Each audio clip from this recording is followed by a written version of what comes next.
ഈ പുരാതന ക്ഷേത്ര സമുച്ചയത്തിൽ 3 ആരാധനാലയങ്ങളുണ്ട്. അതിൽ 2 ശിവനും 1 വിഷ്ണുവിനും സമർപ്പിച്ചിരിക്കുന്നു.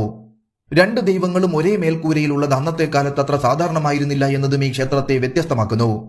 കിഴക്കോട്ട് ദർശനമുള്ള ആദ്യ ശിവക്ഷേത്രത്തിൽ കടലിന്റെ ദിശയ്ക്ക് സമാനമായി ആരാധനയ്ക്കായി ശിവലിംഗവും 5 നിലയിലുള്ള കോണാകൃതിയിലുള്ള മേൽക്കൂരയുമുണ്ട്. മറ്റൊരു ശിവക്ഷേത്രം ദേവന്റെ കുടുംബത്തെയും, അതായത് പാർവതി ദേവിയെയും അവരുടെ ആദ്യത്തെ പുത്രനായ കാർത്തികേയനെയും ചിത്രീകരിച്ചിരിക്കുന്നു. 2 ശിവക്ഷേത്രങ്ങൾക്ക് നടുവിലായാണ് ഏറ്റവും ചെറുതും പഴക്കമേറിയതുമായ വിഷ്ണു ക്ഷേത്രം സ്ഥിതി ചെയ്യുന്നത്. ക്ഷേത്രത്തിലെ ദ്രാവിഡ പല്ലവ ശൈലിയിലുള്ള വാസ്തുവിദ്യയിൽ വിവിധ ദേവതകൾ, ദൃശ്യങ്ങൾ, ഹിന്ദു പുരാണങ്ങളിൽ നിന്നുള്ള കഥകൾ എന്നിവ ചിത്രീകരിക്കുന്ന കൊത്തുപണികളുണ്ട്. ഇതുകൂടാതെ ക്ഷേത്ര സമുച്ചയത്തിൽ മറ്റ് നിരവധി ചിതറിക്കിടക്കുന്ന ഘടനകളും നമുക്ക് കാണാൻ സാധിക്കും. അതിലൊരു സിംഹത്തിന്റെ പ്രതിമയും സൈറ്റിന് ചുറ്റുമുള്ള 101 നന്ദിക്കാളകളും ഏറ്റവും പ്രധാനപ്പെട്ടവയാണ്. ക്ഷേത്രത്തിൽ നിന്ന് കണ്ടെത്തിയ ലിഖിതങ്ങൾ അനുസരിച്ച് ക്ഷേത്രങ്ങൾക്ക് പള്ളി കൊണ്ടരുളിയ ദേവർ, ക്ഷത്രിയ സിംഹ പല്ലവേശ്വര ഗ്രഹം, രാജസിംഹ പല്ലവേശ്വര ഗ്രഹം എന്നിങ്ങനെ പേരുണ്ട് എന്നും പറയപ്പെടുന്നു.